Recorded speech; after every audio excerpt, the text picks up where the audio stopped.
Bonjour et bienvenue dans ce nouveau dossier de Bien connu des services de police, le podcast qui revient sur le meilleur du polar au cinéma. Et cette semaine, la brigade cinéphile s'en va cuisiner le multi-récidiviste, Monsieur Johan Pommier. Comment ça va, Johan ? Salut, bah écoute, ça va, à part que j'ai les menottes au poignet. On va te faire parler, tu vas avoir un coup de bottin, tu vas la faire ton analyse. Ouais, d'habitude c'est que les samedis soirs que j'ai les menottes au poignet, mais bon. Tu es connu en tout cas de nos charmants auditeurs, puisque on le rappelle, tu es une tête pensante à l'un des hémisphères de notre émission Super Grave, et en tout cas je te remercie de participer à cette nouvelle aventure, on va dire, ce nouveau podcast où on va évoquer quelques grands noms, quelques grands films en tout cas, et ça fait très plaisir, ça fait chaud au cœur que tu sois avec moi pour évoquer une personne qui sait mieux que nul autre filmer finalement le Red Bull au cinéma. Oui, on va parler de Exilé de Johnny To. Avant de commencer, par contre, ce sera une tradition dans Bien connu des services de police avec chaque invité.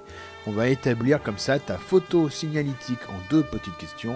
Johan, quelle est la définition pour toi d'un bon polar ? Pour moi, le polar, c'est le rapport au destin, à la question du destin, comment on suit, comment il est tracé, et comment les personnages essaient de s'en défaire. Et alors, suivant la philosophie de l'auteur, comment ils réussissent à s'en défaire ou comment justement ils y sont ramenés inéluctablement.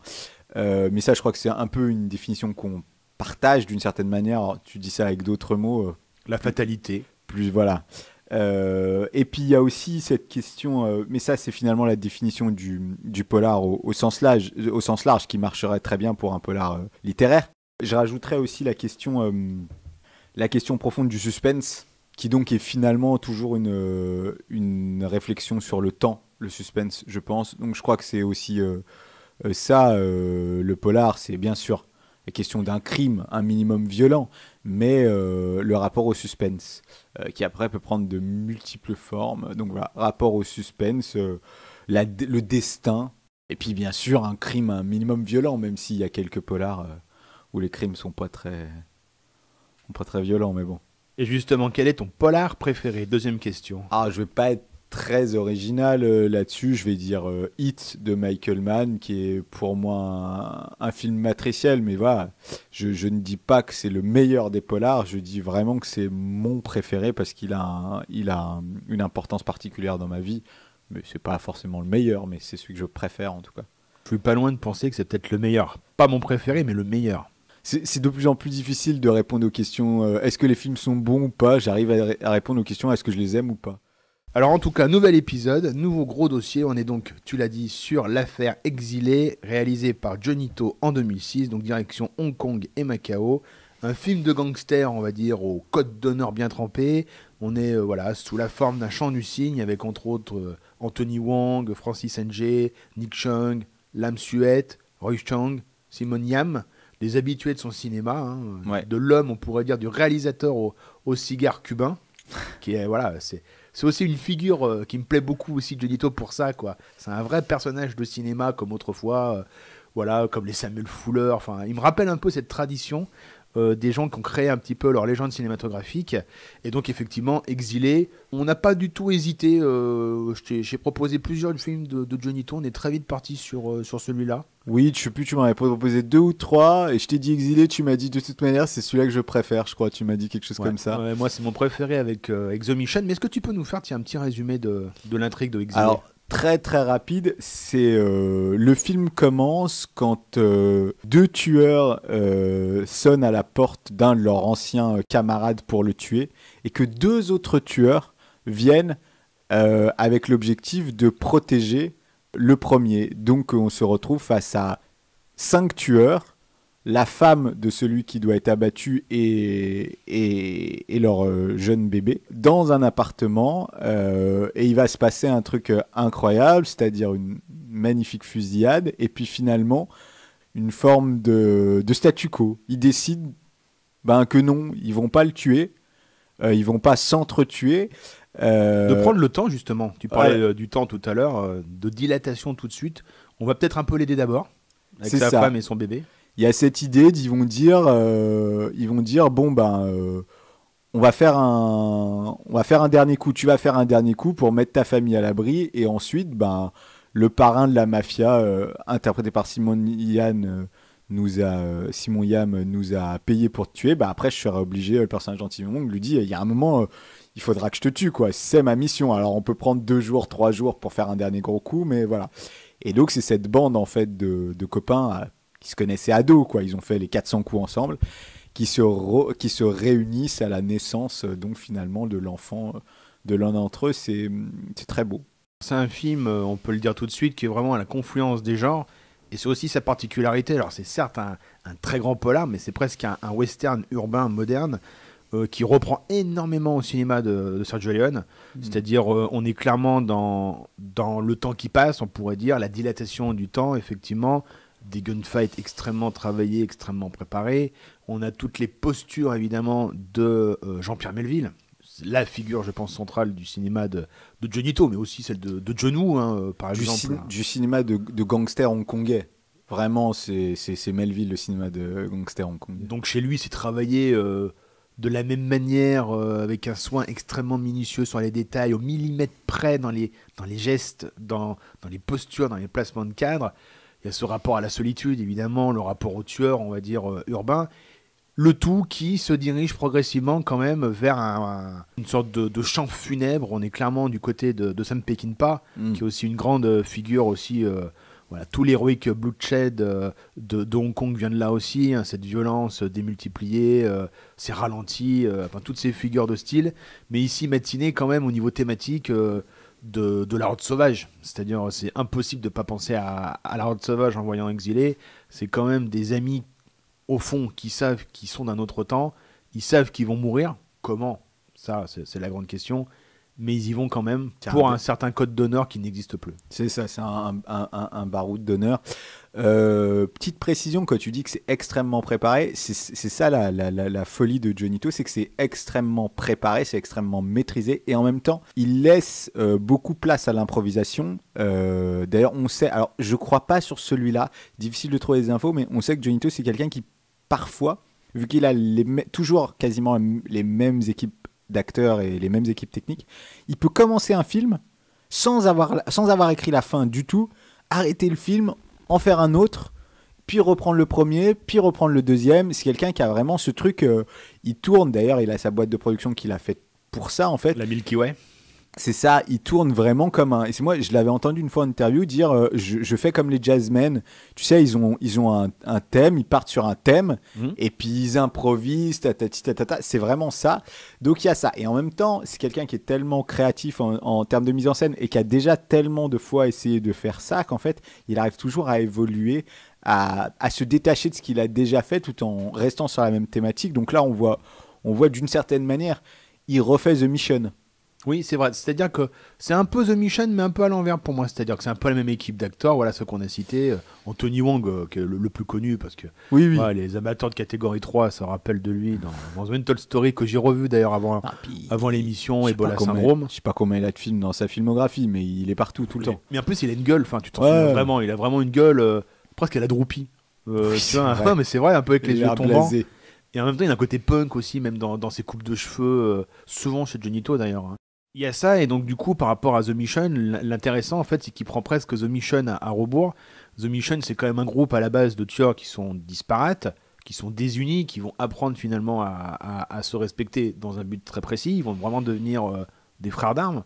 Tandis que là, c'est un peu l'inverse, c'est-à-dire c'est quand même des gens à la base qui sont assez désunis, mais qui progressivement, finalement, dans un but bien précis, pour aider leur ami, pour aider sa famille, vont se retrouver, quoi.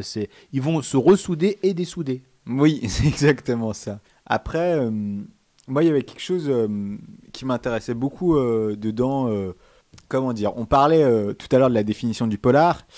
Et il y a quelque chose qui est très intéressant dans ce film-là, mais souvent dans les polars de gangsters de Johnny To. C'est la question... comment s'articulent en fait plusieurs questions qui sont la question du choix, la question du destin et la question du hasard.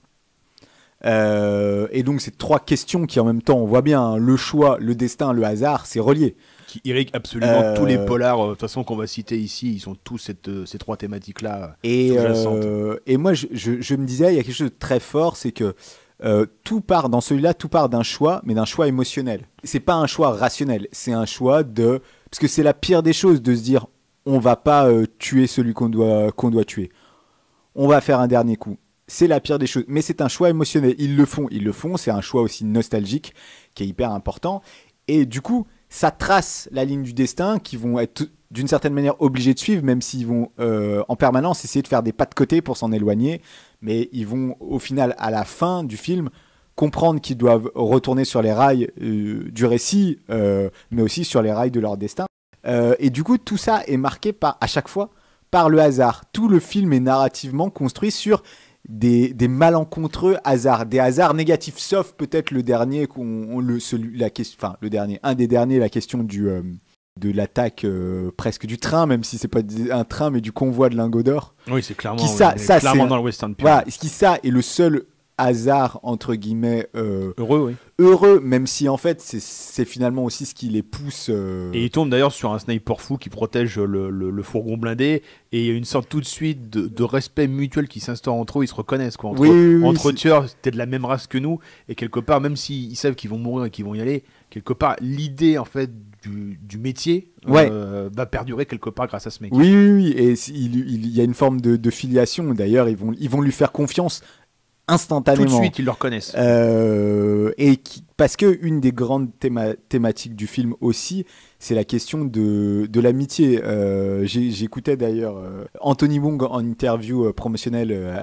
J'ai retrouvé à l'époque des images, et où il dit, pour nous en fait c'était l'histoire des adolescents. En fait, on a fait un film sur des adolescents. D'ailleurs, le film se termine sur une photo, une vieille photo des 5 réunis ensemble, et ils font une photo, la dernière photo tous ensemble, entre guillemets, avant de disparaître, qui est d'ailleurs pour moi très Les Incorruptibles. Tu sais, quand toute la bande se réunit après avoir réussi le premier coup contre Al Capone, ils sont en train de parader avec les cigares, ils sont heureux, et c'est le début de la fin.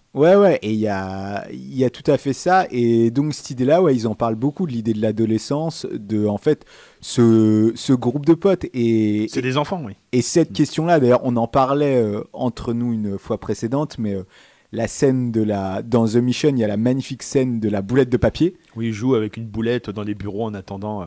Voilà, c'est ça, où donc on voit le groupe en fait se créer, une cohésion qui se crée, où ils sont 5 aussi, ils sont 6, j'arrive pas à me souvenir. Il me semble, oui, c'est ça à peu près, 5, 6 ou 5. Où ils se jettent une boulette de papier, ils se retrouvent à faire un foot, mais en même temps plus ou moins discret, parce qu'ils sont en costume, parce qu'ils attendent dans le bureau de leur patron. Et là, en fait, le film essaie de recréer ça aussi à plein de moments, à la fin avec la canette par exemple. Donc il y a cette question de l'amitié qui est primordiale, d'une forme de nostalgie aussi, d'un rapport au passé. Mais ce qui est très fort aussi, c'est qu'en termes de mise en scène pure, donc tu l'as évoqué dans le petit résumé de l'intrigue, c'est qu'il y a 2 clans en fait, au milieu de tout ça. Oui. Et dans la préparation de ces cadres, Jonito, il les sépare tout le temps. Tu as toujours les 2 clans qui s'opposent, des rapports de force toujours qui s'opposent, et toujours au centre de l'image quasiment, ce personnage de WoW là, qui sont venus soit sauver, soit dessouder. Soit tuer, il est tout le temps là, et c'est extrêmement bien vu, d'autant qu'il les lie bien souvent avec des mouvements de grue, qui est l'une des grandes figures de style de Tho. Par exemple, Breaking News, c'est peut-être l'exemple. La première scène et tout. Magistral. L'un des plus beaux plans séquences pour moi de l'histoire du cinéma. Et qui les relie, qui essaye de trouver une attache, une connexion entre eux, ce qu'empêche jamais d'ailleurs chez lui, et il faut le dire aussi, c'est un film très drôle. Très burlesque.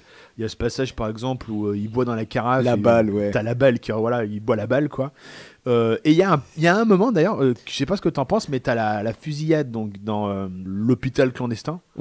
C'est formidable. Qui est formidable. Et après ils descendent en fait, il y a un grand mouvement de caméra. En fait, tu les vois descendre progressivement une sorte d'escalier. Qui reprend en Vengeance d'ailleurs. Oui, c'est vrai. Mais là, je le trouve, ça m'a presque fait penser à Tati. C'est-à-dire, j'ai pensé à mon oncle. Oui, je vois ce que tu veux dire, tout à fait. Et il y a des passages comme ça qui sont extrêmement BD, extrêmement graphiques, extrêmement drôles.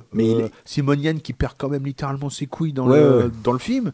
Ça montre aussi un passage plus détendu du gland, on va dire, chez Jonito. Oui, il y a tout ça. Mais pour revenir sur ce que tu disais, entre la séparation des 2 groupes, il y a d'ailleurs un truc super bien, quand ils décident finalement qu'ils vont pas se dézinguer au début. le personnage de Wu était revenu en fait avec un camion avec les affaires du déménagement. Et donc ils vont tous vider le camion, ce qui est une très belle scène. C'est une scène magnifique. Il n'y a pas un mot qui est dit. Voilà, hyper émouvante et tout. Et en même temps, il y a à chaque fois entre les deux parties du groupe, il y a à chaque fois un meuble, un objet qui les sépare. Et il y a un moment, à la fin, justement, il y en a un de cette scène-là, il y en a un qui passe un objet à l'autre. Qui passe, je sais plus, le cheval en bois pour l'enfant ou un truc comme ça. Et c'est vachement intéressant. C'est le premier geste, finalement, de réconciliation. Et il se fait autour de cette figure de l'enfant. Et il y a une autre figure dont je voulais parler, qui est centrale dans le cinéma de Johnnie To. C'est la figure de la femme, et c'est toujours ce truc un petit peu, on pourrait taxer, peut-être à raison, hein, le cinéma de Johnnie To d'un petit peu misogyne. Après, il a quand même aussi fait des films avec des figures extrêmement fortes, féminines, je pense à Zorek Trio, par exemple, et sa suite Executioners. Ouais. Très BD aussi, pour le coup. Mais il y a ce truc souvent, le personnage féminin est le déclencheur de la chute. Oui, c'est vrai. C'est souvent aussi un gimmick du polar. Oui. Dans The Mission, c'est ça. Dans Vengeance, c'est ça. Et là, ce qui est assez drôle, d'ailleurs, ça me faisait penser à Vengeance, parce que si on dit qu'Exilé est un petit peu un remake de Vengeance, de The Mission, Vengeance est un petit peu un remake d'Exilé. Complètement d'accord. En plus que Exilé, pour beaucoup, c'est un peu aussi le champ du signe même des gunfights au cinéma. Hein. Pour beaucoup, c'est les dernières grandes fusillades. Il y en a des très très belles dans Vengeance aussi, mine de rien. Oui. Et il y a ce truc-là que j'aime bien, très finalement nouvelle vague, très nouvelle Hollywood, très tout ça. Là, le problème est arrivé avant le film. Le problème, on l'a pas. Le problème, c'est que Wu a décidé d'arrêter son boulot, a même essayé de tuer le parrain de la mafia. La mafia locale. Et tout ça parce qu'il s'est mis en couple avec une nana, en fait. Le problème, changer de vie. Voilà, le problème, il est avant. Donc, on peut même pas dire, vous savez, c'est un récit très moderne qui ne dit pas, on a le problème au début, et puis on va essayer de le résoudre. Là, le problème, il est avant. Donc, on est direct dans l'intrigue. Oui, mais du coup, si le problème, il est avant, en fait, on sait d'une certaine manière qu'il ne sera jamais résolu. Et ça, c'est très très fort aussi en termes d'écriture, je trouve. Mais ce qui est très beau sur les femmes, c'est-à-dire, il y a deux femmes, en fait, dans le film. T'as la maman, la madone, entre guillemets, et puis t'as la pute. T'as la putain qui est manipulatrice, qui est intelligente aussi, qui a aussi du cœur, mine de rien, parce qu'elle aide aussi cette femme qui est complètement perdue, hein, avec son il y a une forme de enfant. sororité, oui. Alors, est-ce que ce serait pas un hommage à Jean Eustache, tu sais, la maman et la putain? Ça, je me posais la question. J'en doute, mais il y a cette idée, moi, je trouve très belle, c'est que pendant que les hommes s'entretuent, et ben les femmes, elles survivent, elles se battent, elles reproduisent. Enfin... Mais il y a ce truc, moi je suis assez d'accord. Quand je dis le problème vient de la femme, c'est moins caricatural que dans The Mission, par exemple. Elle a le personnage de la mère a un vrai rôle complexe. Le film lui offre aussi à elle et à son bébé la seule porte de sortie. C'est elle qui a la porte de sortie. Et elle a un rôle qui est vraiment intéressant parce que vraiment complexe et qui finalement est assez bien foutu parce que c'est le rôle d'une femme au milieu d'un groupe d'hommes qui se connaissaient avant. Et je pense que c'est assez bien vu de cette manière-là et ça montre bien en fait l'envie de survie et ça montre bien aussi quand on parlait, tu sais, de c'est un film comme les westerns, tu sais, les westerns c'est toujours ça, c'est toujours les films sur on est les derniers. On est les derniers Rangers, on est les derniers machins. Là, on est les derniers gangsters, on est les derniers à avoir ce code de l'honneur-là. Et ben c'est ça. Elle, en fait, elle est face à ça. Elle est face à cette incompréhension. Elle essaie de les trahir à un moment parce qu'elle est face à cette incompréhension du fait qu'ils restent, ce sont les derniers à avoir ce code de l'honneur-là, qu'ils retrouvent par cette remise en groupe, ce retour de l'amitié. Mais j'y pense aussi, on est dans le western, c'est Sergio Leone, il y a tout le passage, on va dire, James Coburn en Irlande, dans Peut-être une fois la Révolution, où c'est finalement deux hommes qui s'entretuent pour l'idée d'une femme. En l'occurrence, c'est une métaphore de la Révolution, c'est une métaphore politique, une métaphore d'un pays, à l'occurrence. Deux visions qui s'opposent, mais il y a quand même cette figure centrale chez Sergio Leone, même dans l'Ouest avec Cardinal, etc., de la femme qui est au centre de tous les enjeux, et ça, ils vont finalement au combat en fait, pour cette femme et pour cet enfant, plus que pour cet homme-là, en fait, au final. Hein. Et on a beaucoup finalement là parlé de narration, mais parce que c'est hyper important, parce qu'en fait il a besoin d'une narration hyper libre pour pouvoir créer une mise en scène exceptionnelle. Mais il faut un peu... il y avait un point sur lequel je voulais parler en termes de mise en scène, mais Johnnie To, on pourrait en parler pendant des heures, hein. sur ces mises en scène. Il y a la question du drapé. Oui. Deux scènes d'action. Au début avec les rideaux. Ouais, au début avec le rideau, et puis après, c'est même presque des draps, en fait, dans l'hôpital clandestin qui délimitent, en fait, les box pour soigner les gens. Et donc, au moment des scènes d'action, ces draps ou ces rideaux sont jetés, lancés en l'air pour créer... comment dire, des caches, oui.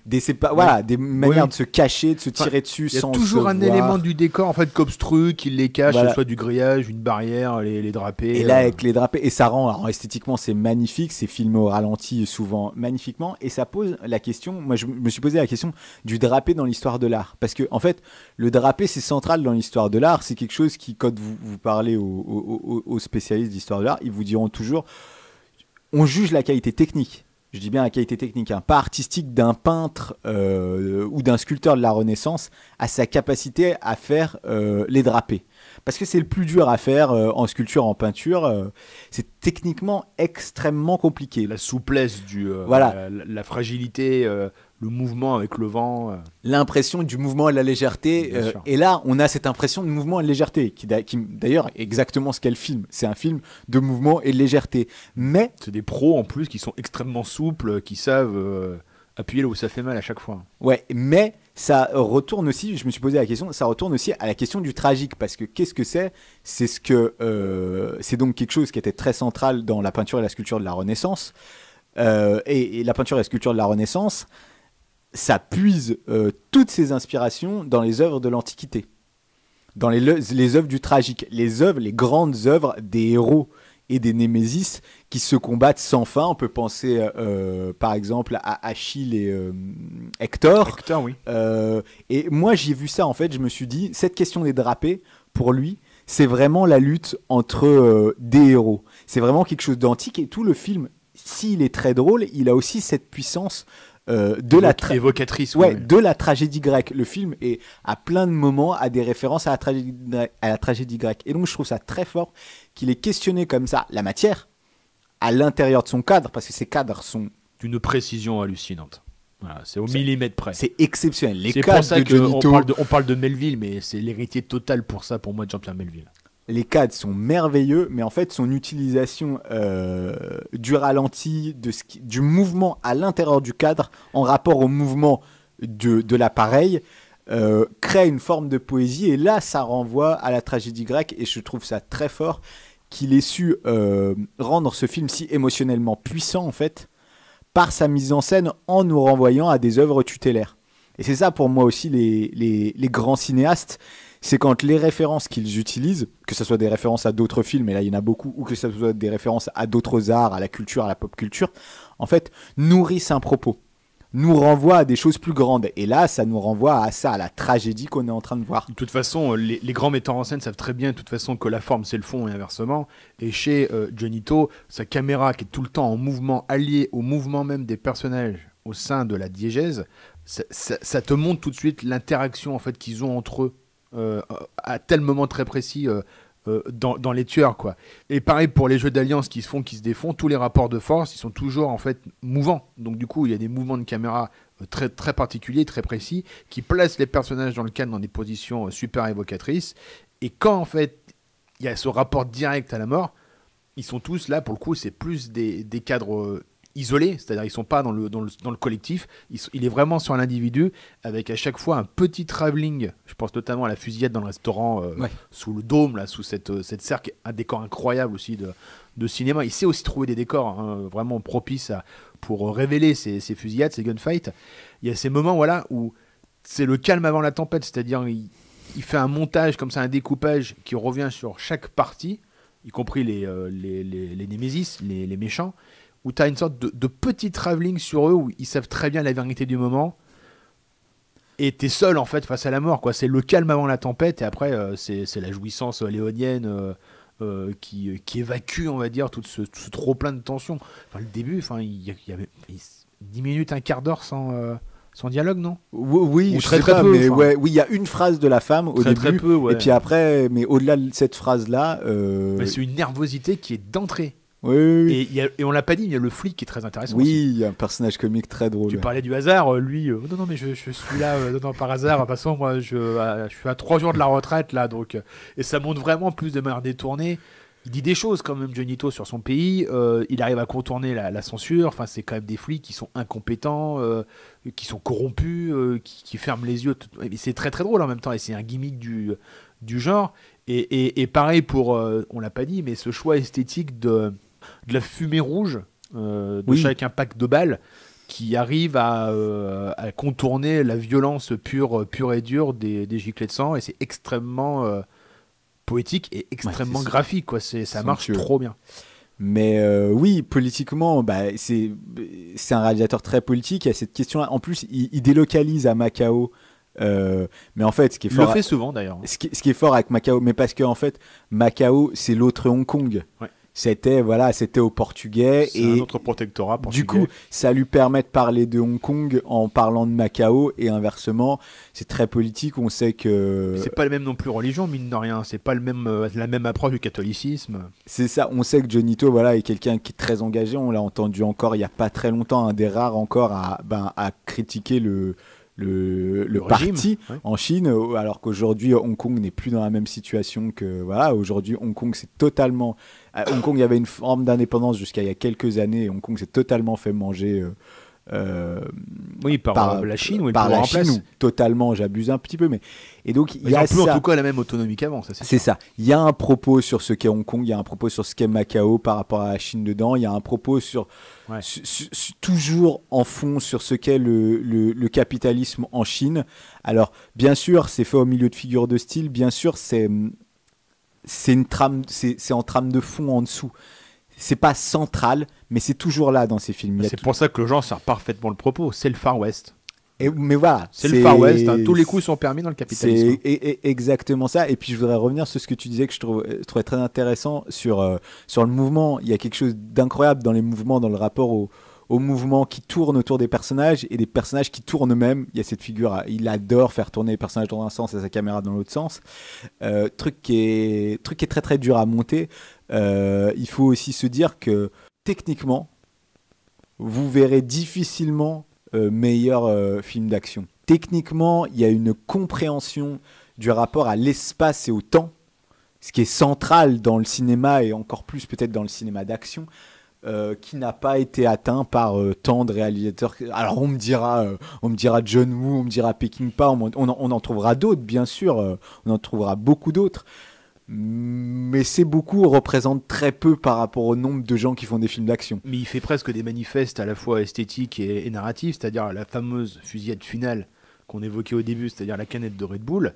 Il se la joue un peu Snake Plissken, tu sais, le jeu du petit Bangkok dans Escape from LA, quoi. C'est-à-dire on jette la canette. Il joue effectivement de la même manière que la petite balle de papier dans The Mission qui est repris à la fin du film. Et effectivement, c'est pas juste un gimmick. En plus, le Red Bull, c'est quand même une multinationale. C'est ce que tu disais, c'est le rapport à l'argent. Ils s'entretuent en dessous, en fait, finalement, de cet argent qui plane en dessus d'eux, quoi. Et cette dilatation du temps, il y a le temps du Red Bull, on va dire, de la canette en train de voler. Et pendant ce temps, effectivement, en dessous, il y a un autre temps, beaucoup plus dilaté, effectivement, très Peckinpah, très léonien.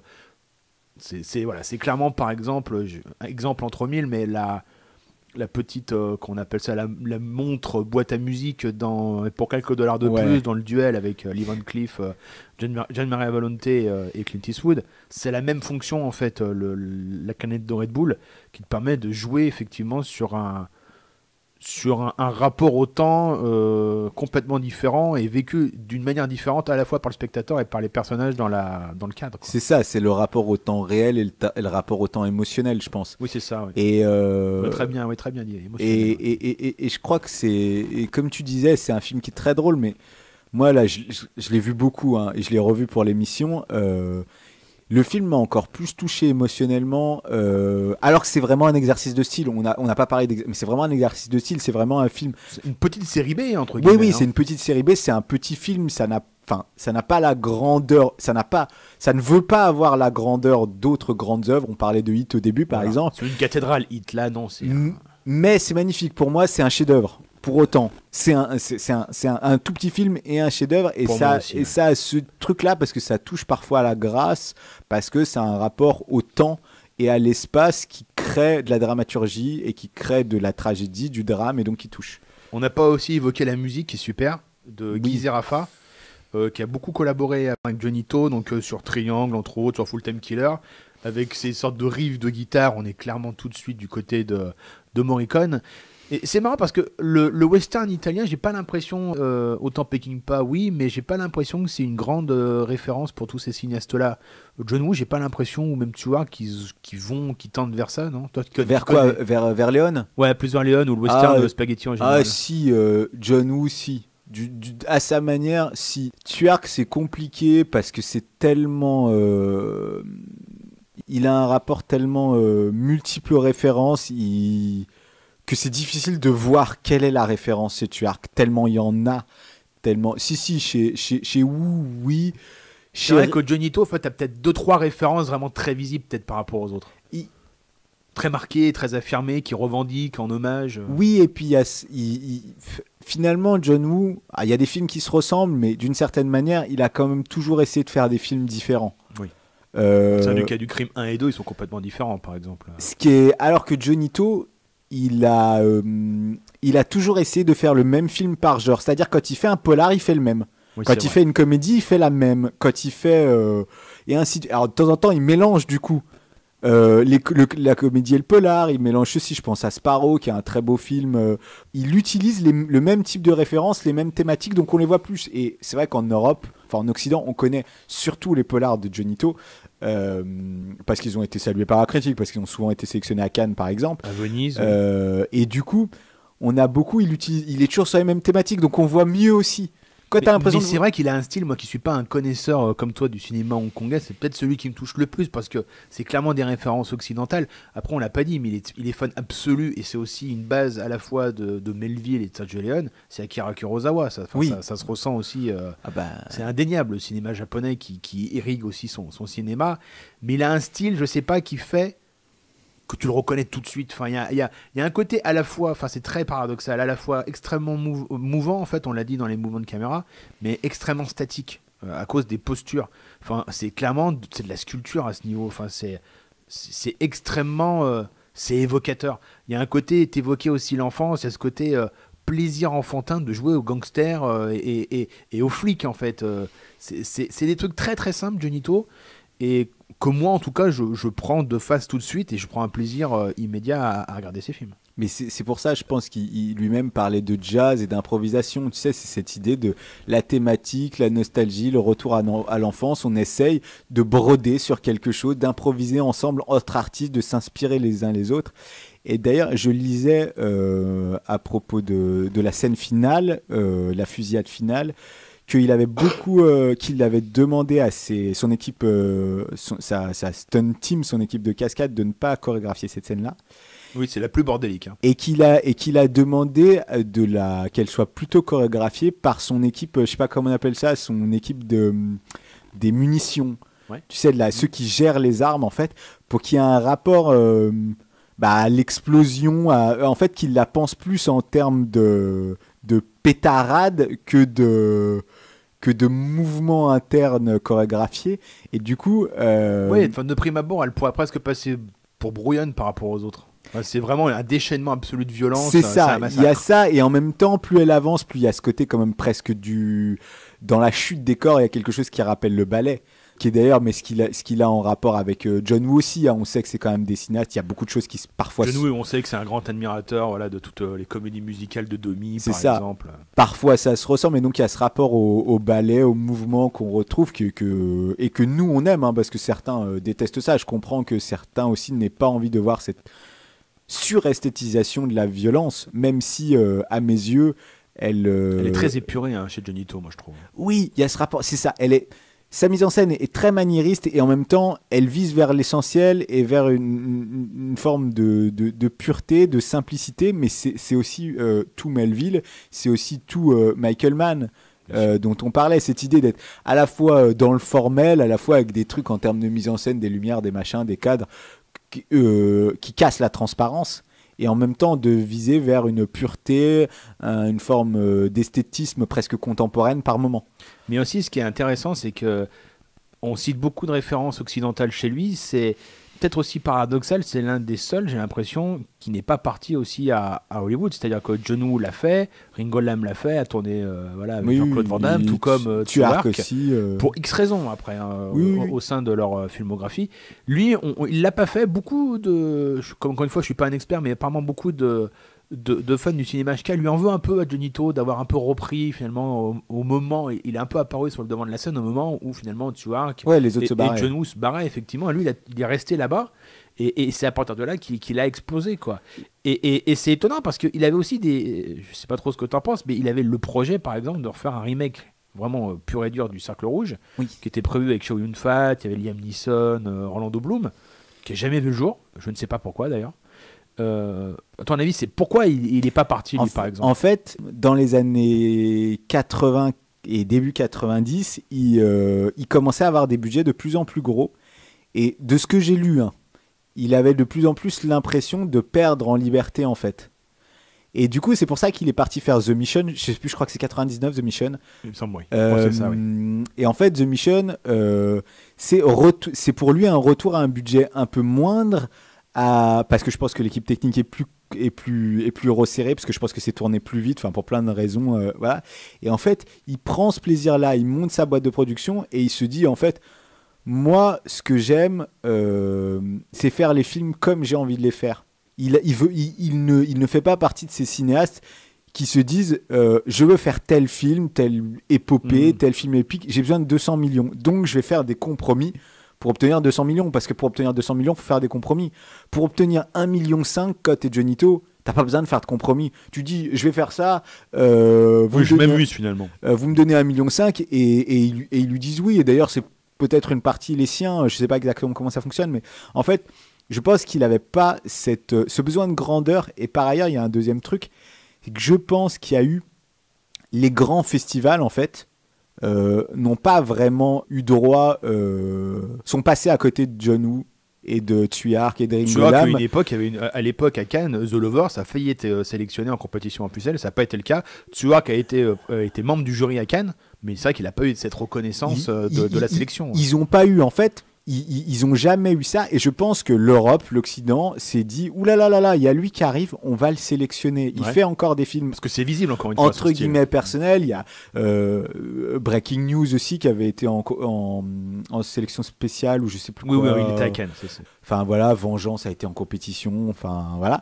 Ils se sont dit oulala, et donc il y avait ça aussi. Johnito, c'était une manière aussi de vendre ses films, de dire non mais je fais un petit budget, mais il va avoir une répercussion même à l'international. Donc Johnito est finalement, je pense, plus apprécié en Occident que en Chine. Il est connu il est connu des milieux artistiques en Chine, des milieux entre guillemets upper class, quoi, comme on pourrait dire, mais c'est pas un cinéaste excessivement populaire comme peut l'être aujourd'hui. Tuark fait des très mauvais films pour le régime qui font des centaines de millions de vues en salle. Johnito n'a jamais n'a jamais rempli les salles, quoi. Mais j'ai l'impression que même chez nous, il n'y a plus rien qui nous arrive. Je sais pas trop ce qu'il fait à l'heure actuelle. Ça sort en Blu-ray un peu de Tuark, mais c'est des co-réalisations ou des réalisations, et parfois c'est tout seul, mais parfois c'est des co-réalisations, et c'est des, entre guillemets, ce qu'on appelle des films de régime. Et je parle pas de Slim Fast. Non, mais tu parlais de Johnito à l'occurrence. Il y a plus rien qui Johnito, là, ça fait un petit moment qu'il a pas fait des trucs. C'était Drug War Office que j'avais vu en salle, moi. Il y en a eu d'autres. Il y a eu un truc avec Chow Yun-fat il y a quelques années, mais là, je voudrais pas dire de bêtises, mais ça fait un petit moment qu'il a pas tourné, je crois.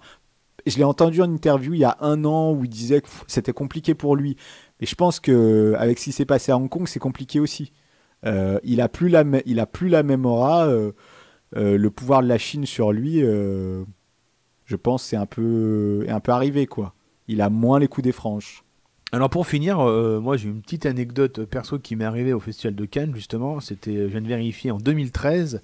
Donc Blind Detective, Johnito le présente, je crois, en séance de minuit.